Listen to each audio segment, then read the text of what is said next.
there. So, is it a gift or is it coincidence? And when I mean gift, I mean spiritual gifts, intuitive gifts. Let's say you're an empath, or you consider yourself psychic. And I'm not here to judge whatever term you want to use for yourself.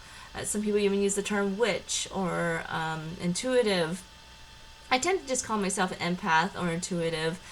And if you're tuning into my channel for the first time, just know that I've had over 14 years of experience in the science world, and so I've been taught to rely on evidence and data and sound metrics and good experimental design.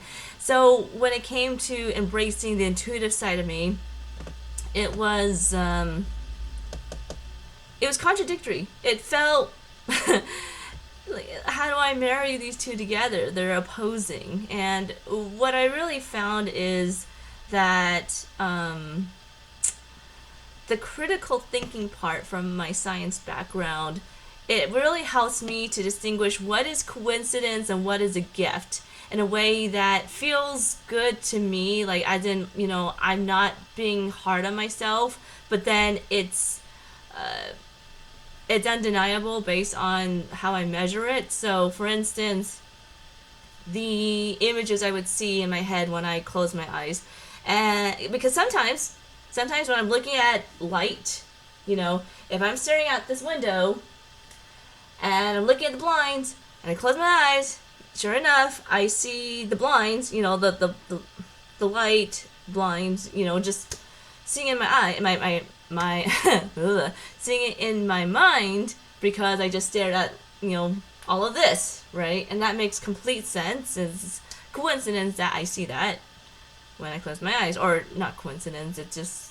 It's just concrete fact. That's just what's gonna happen.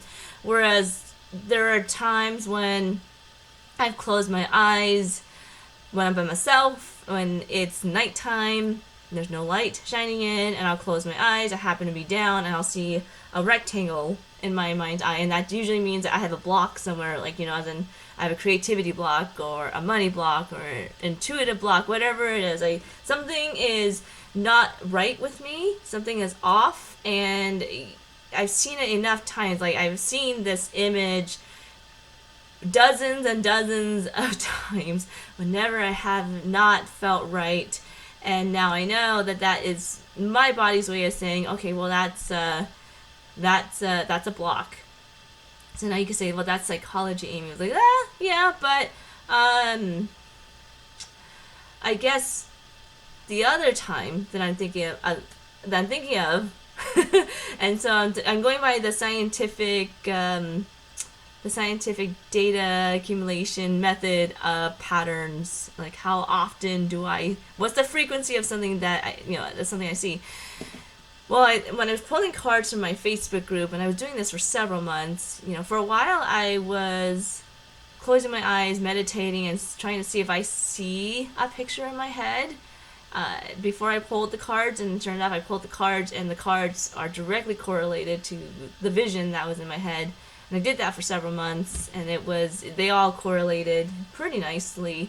And then I knew like, okay, well, that's a gift. That's not coincidence. So what am I really saying here? What I'm saying here is, when you are reconciling the logical part of you with your spiritual gifts, just know that sometimes it is coincidence, and sometimes it is your gift, but there are ways to figure out what is what by measuring it, by looking at the frequency and the patterns.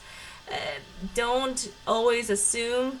I mean, you can assume if that is what your gut is saying, like, oh, like, I feel very strongly that this is how it is. That's cool. But don't always assume that there's a meaning behind everything, because sometimes it just is what it is. Like the light shining through my window and there's blinds there.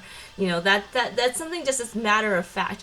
And there are other times when it's like, well, my gut is telling me something, and I see something in my head, and there's no physical factor that explains why I see certain things. So all that to say is, if you're struggling like I have struggled in trying to reconcile the very logical side and then the very intuitive side, and this seems all crazy, just know that there are ways to distinguish, you know, distinguish what is true and what needs some more investigation. That's what I mean. So, I'll talk to you later. Bye.